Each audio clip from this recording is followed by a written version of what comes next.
Becoming undisputed at both cruiserweight and heavyweight, and being the only 4-time world heavyweight champion, Evander Holyfield lived up to his nickname, The Real Deal. Spanning multiple generations, Holyfield's career was packed full of iconic moments, from his wars with Riddick Bowe to his infamous rivalry with Mike Tyson, and much more. So let's dive into his career and answer the ultimate question: how good was Evander The Real Deal Holyfield actually? To get to his illustrious professional career, I first must cover the early foundations of Holyfield as a fighter, that being his amateur career, because he was a standout amateur. He began boxing as early as 7 years old, and at 13 he managed to qualify for the Junior Olympics. Holyfield would have plenty of success in various tournaments, winning a silver medal at the 1983 Pan American Games and a National Golden Gloves Championships. His biggest achievement in the amateurs came when he represented the United States at the 1984 Summer Olympics. Holyfield managed to get all the way to the semi-final, where he would face New Zealander Kevin Barry. The fight was very controversial. Holyfield dominated the fight and knocked Barry out at the end of round 2. However, the referee disqualified Holyfield for hitting after the break. And Kevin Barry, the storeman from Christchurch. People are throwing things now. We're going to have nasty scenes here.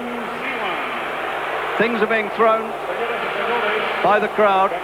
It was a poor decision considering Holyfield had very little time to register the information from the referee, and instead they should have just allowed Barry to recover and continue the fight.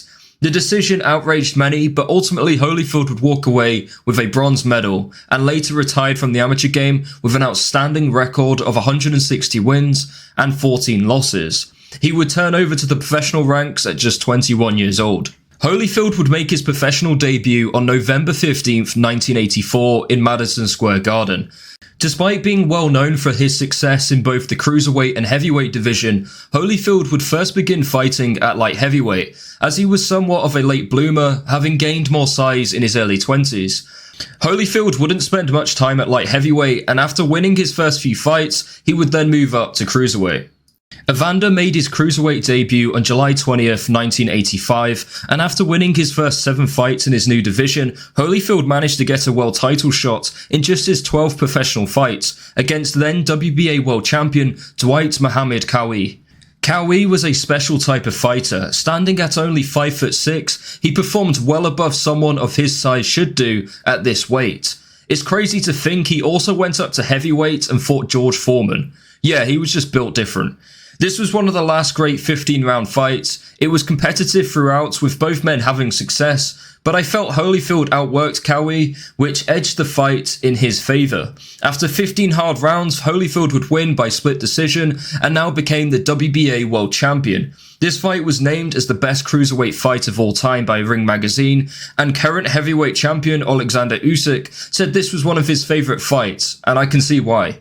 In 1987, Holyfield would defend his world title against a familiar face in former Olympic teammate and gold medal winner Henry Tillman. Holyfield would dominate the fight, knocking Tillman down 4 times. The first knockdown came in round 2, where Holyfield dropped Tillman with a left hook. In round 7, Holyfield landed a powerful combination to drop Tillman once again. Tillman showed a lot of toughness to get back up, but the fight continued to be a punishing one for the challenger, as he'd be dropped again with another left-right combination. Tillman beat the count, but the fight wouldn't last much longer as Holyfield landed a series of left hooks, which put Tillman down for the 4th time. With the 3 knockdown rule in place, the referee would stop the fight. Holyfield had successfully defended his world title in brutal fashion. Holyfield would then unify his WBA belt against IBF champion Ricky Parkey. After dominating the first 2 rounds, Holyfield would close the show in round 3, stunning Parkey with multiple right hands and then following up with powerful combinations to drop the IBF champ. Parkey got back up, but Holyfield swarmed all over him and continued to punish him with combinations and eventually dropped Parkey once again. The brave champion got back to his feet for the 2nd time, but Holyfield would close the show, landing multiple unanswered shots, which dropped Parkey for the 3rd time, and the referee would stop the fight. Holyfield was now the unified cruiserweight world champion.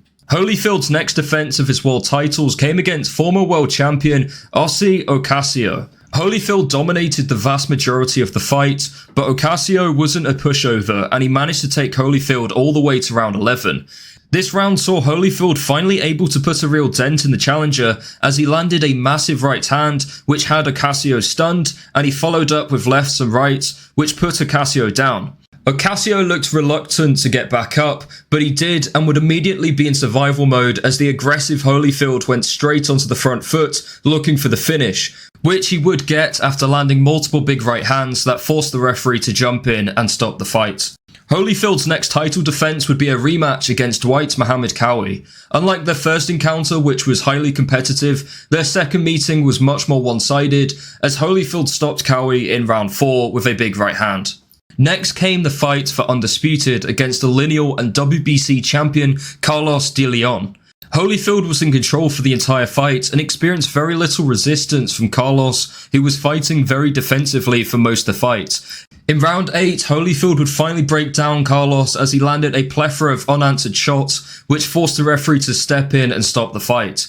Holyfield was now the undisputed king of the cruiserweight division, and this would be the last time we would see Holyfield at cruiserweight, as his new goal was to become heavyweight world champion. Holyfield would make his debut in the glamour division of boxing when he took on James Quick Tillis.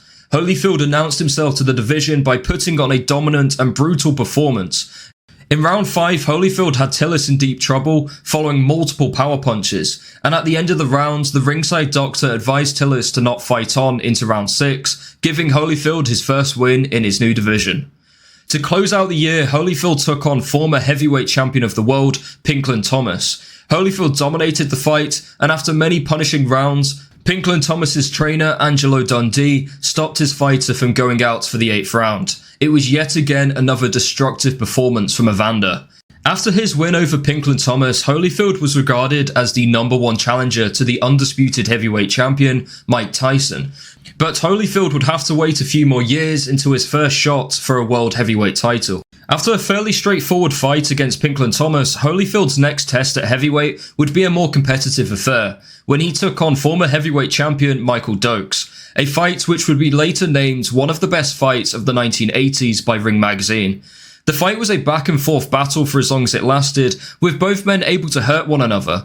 Round 6 saw the momentum change in Holyfield's favour when he opened a cut above Dokes' eye.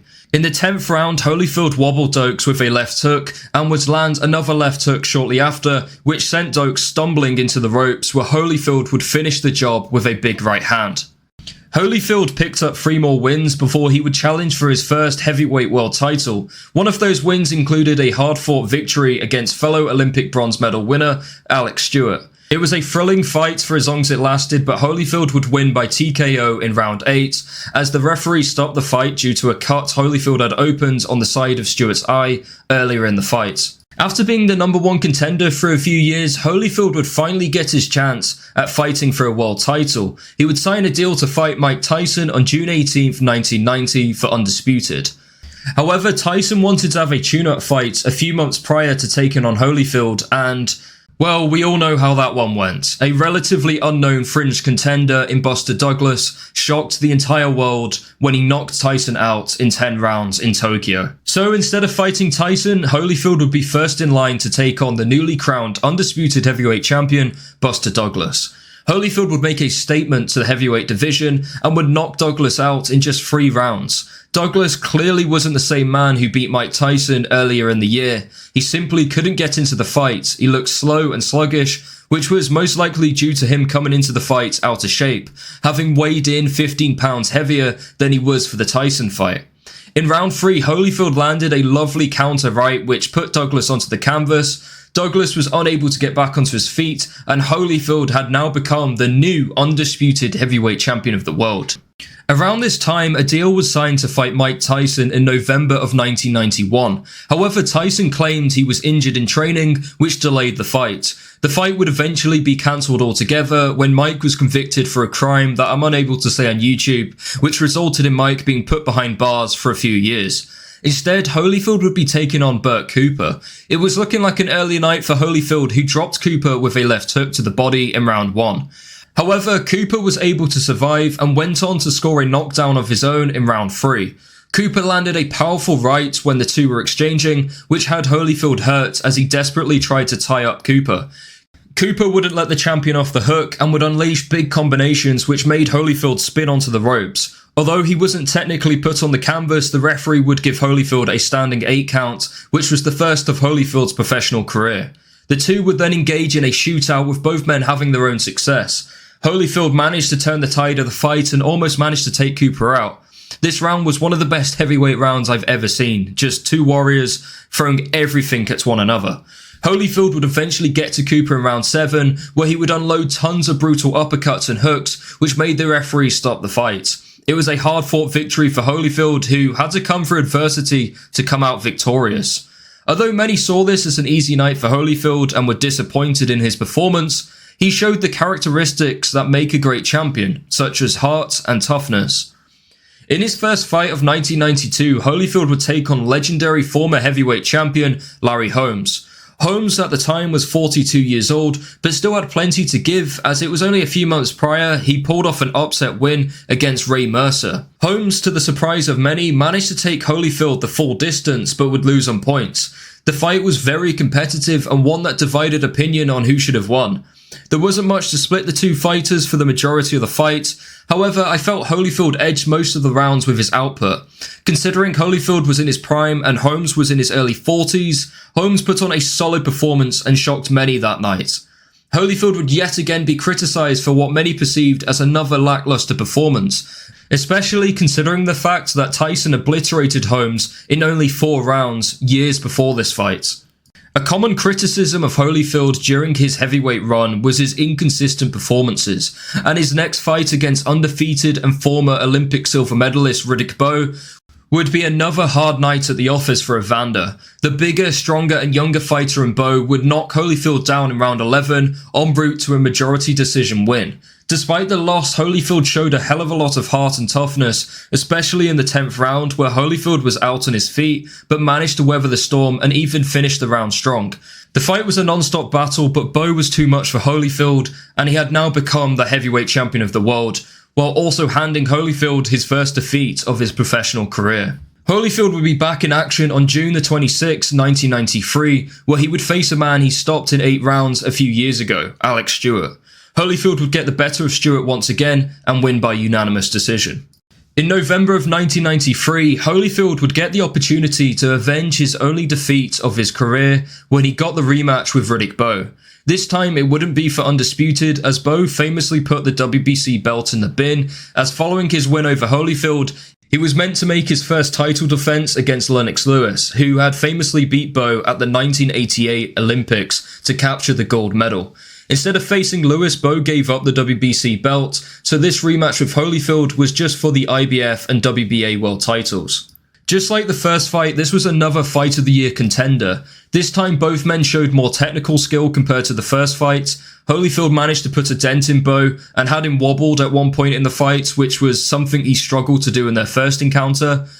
Other than this being another great fight, this fight was mainly remembered for the infamous moment in round 7 where a man with a paraglider descended from the sky into the arena and crashed into the side of the ring, resulting in the fight being delayed for 21 minutes. Following the incident though, Holyfield would go on to win a close majority decision win and become world champion once again. Holyfield's next fight would be against former WBO light heavyweight champion Michael Moorer.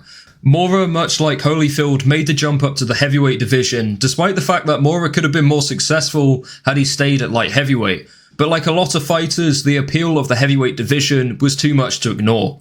Moorer was a southpaw with solid technical ability, which he used to great effect in this fight. Holyfield would find success early into the bout, dropping Moorer with a right-left combination.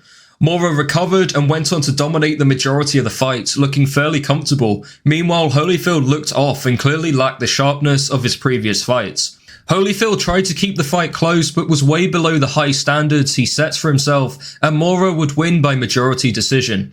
Holyfield was hospitalised after the fight, and it was determined that he had an undetected heart ailment and was told to retire immediately.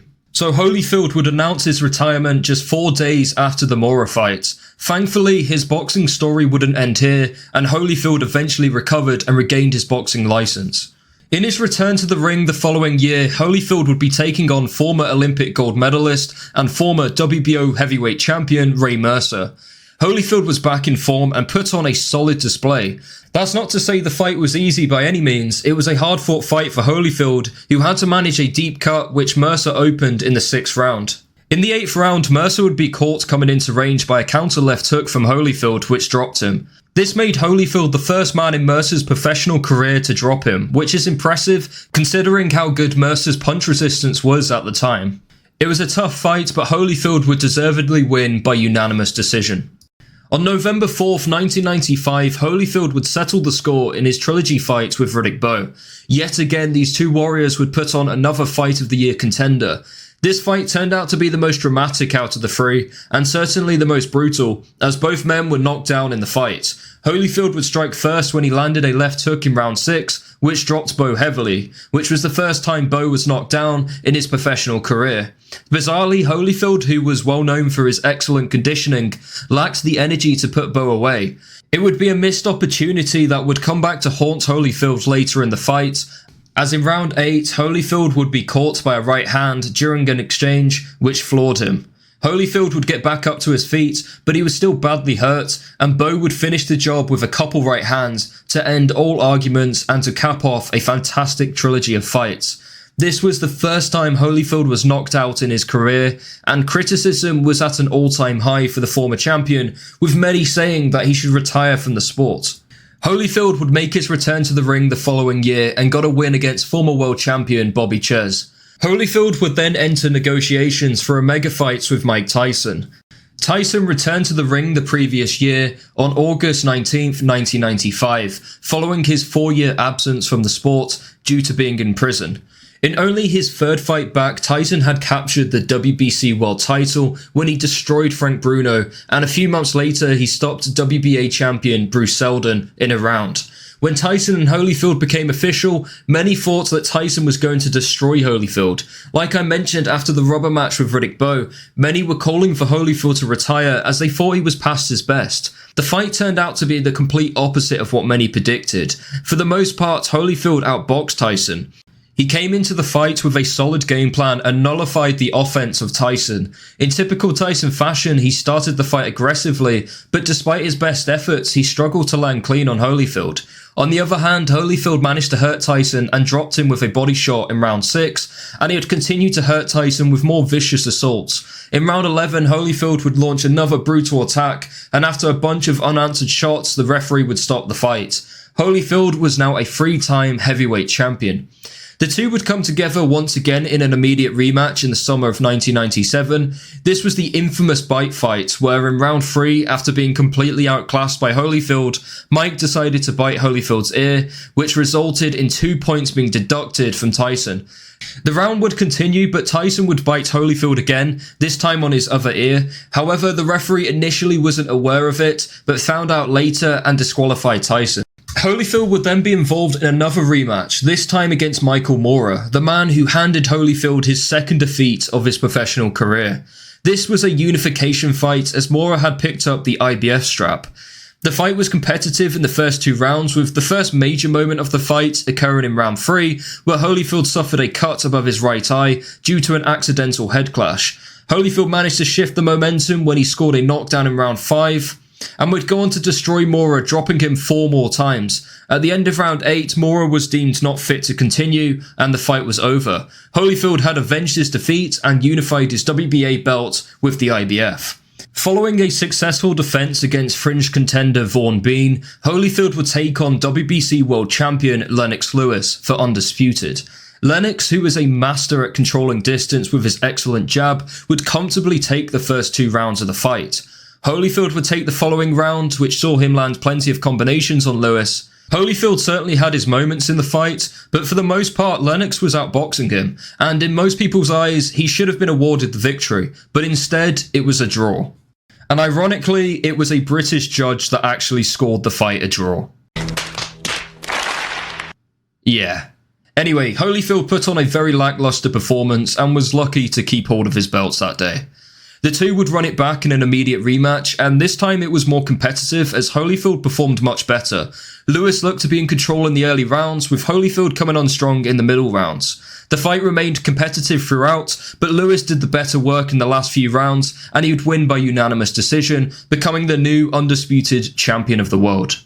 It wouldn't take long for Holyfield to fight for the World Championship once more, as in 2000 he would take on John Ruiz for the vacant WBA title. The title became vacant due to Lennox wanting to face a different opponent before taking on top WBA contender John Ruiz.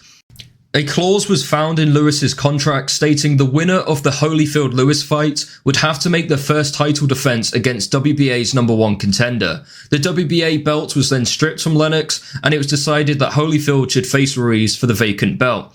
Getting back to the fight itself, the fight was competitive and certainly wasn't the most convincing performance from Holyfield, who struggled to put a dent in Ruiz. The fight was pretty scrappy. Ruiz had a clinch-heavy style which was used to offset Holyfield and keep him out of his rhythm. It wasn't the most convincing performance from Holyfield, but after 12 rounds, he would win by unanimous decision and make history, becoming a 4-time world heavyweight champion. The two squared off again in an immediate rematch, which was yet again another competitive yet dull fight. Ruiz would use his clinch-heavy style once more to negate the offense from Holyfield. In round 10, Holyfield was deducted a point for a low blow, and in round 11 he was knocked down with a straight right from Ruiz. Holyfield got back up, but his legs hadn't fully recovered, and he was in survival mode for the remainder of the round. After 12 rounds, this time the decision would go to Ruiz, and we now had a new heavyweight champion of the world. Near the end of 2000, both men would meet once more to settle the score. The fight was similar to the previous two, but I felt Holyfield landed the cleaner shot and was outlanding Ruiz. He was outworking and outboxing him, and I felt he should have got the decision, but the fight was ruled a draw, and Ruiz was able to keep hold of his belt. This was probably one of the most forgettable trilogies in heavyweight history. In 2002, Holyfield would fight in a final eliminator for the WBA belt against former world champion Hasim Rahman. Holyfield was in control for the majority of the fight and was outworking Hasim. However, a common criticism of Holyfield is that he's often headbutting his opponents, and this fight was probably one of his worst for committing fouls. The referee did say to Holyfield to watch your head, but he missed multiple headbutts in the fight. Whether Holyfield was intentionally committing these fouls or not, it still needs to be called out because it was excessive to say the least. Eventually, one of Holyfield's headbutts would connect with vicious effect. In round 7, Holyfield caught Hasim again with his head, and Hasim's head started to swell badly to the point where a massive hematoma developed above the eye of Hasim. Following the advice from the ringside physician, the referee would stop the fight and go to the judges' scorecards. Two of the judges scored it 69-64 to Holyfield, and the other judge scored it 67-66 in favour of Hasim. It was a controversial victory for Holyfield, who would then move on to fight IBF world champion Chris Bird. The slick southpaw in Bird outboxed the former undisputed heavyweight champion over 12 rounds. The much younger man used his speed advantage to control and outmaneuver Holyfield, and overall it was a comfortable performance from Bird, who would win by unanimous decision. His next fight came against former 3-division world champion James Lights Out Toney. Holyfield started the fight the better out of the two to win the early rounds, but Toney would come on strong in the middle rounds and started to take control of the fight. In round 9, Toney landed a left hook to the body, which put Holyfield down. Holyfield did manage to get back to his feet, but his trainer threw in the towel and the fight was over.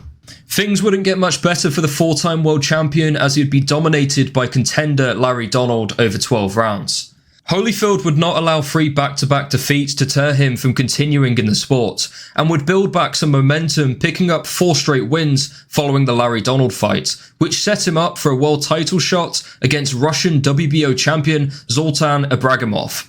The Russian southpaw managed to maintain distance well for the majority of the fight and kept Holyfield from closing the range by using quick combinations. Holyfield tried to get the knockout late on in the fight, but his attacks were handled well by Ibragimov, and Holyfield presented little danger to the champion. After 12 rounds, Ibragimov would win by unanimous decision. On December 20th, 2008 in Zurich, Switzerland, Holyfield took on WBA heavyweight champion Nikolai Valuev. The fight was very tame. Both men didn't throw very much, especially Valuev, but considering Holyfield was 11 years older than the champion, he put on a solid performance and exposed how limited Valuev is. The fight would go to decision, and Valuev would win by a very controversial majority decision. Many had Holyfield winning the fight, and I also believe that Holyfield should have been crowned a 5-time world heavyweight champion. This was the last time Holyfield would be involved in a world title fight. He would have 3 more fights before retiring, with his next being a knockout win against South African heavyweight Francois Bowe. Following this fight, Holyfield would entertain the idea of fighting for a world title again, and said he was interested in fighting one of the Klitschko brothers. However, it wouldn't come to anything, as Holyfield would quit in his next fight against Sherman Williams, following a cut he had suffered in the second round. Holyfield's final fight came against former Olympic bronze medalist and IBO champion Brian Nielsen. Holyfield scored a knockdown in round 3, and in round 10, Holyfield destroyed Nielsen with combinations which got the referee to stop the fight. Following the Nielsen fight, Holyfield was still not content with retiring from the sport and attempted to get a world title shot with one of the Klitschko brothers. However, the fight wouldn't materialise, and Holyfield would eventually retire from the sport with a final record of 44 wins, 10 losses and 2 draws. So with all that said, how good was Evander the real deal Holyfield? Well, it's not often I'll cover a fighter who could stake their claim as being one of the best of all time in 2 divisions. At cruiserweight, there's a strong argument that Holyfield is the greatest of all time. It's either him or Usyk for that title, and I can see arguments for both. I'd personally edge towards Usyk, as I felt his resume was better. As for Holyfield as a fighter, he was great everywhere, possessing a fantastic jab, great hand speed, solid power, great combination punching, and above all, a massive heart. Like a true great champion, he also didn't run away from a challenge, having fought the same opponents multiple times. What separated Holyfield from many in the sport was his incredible longevity, which saw him become the first boxer to hold world titles in 3 different decades.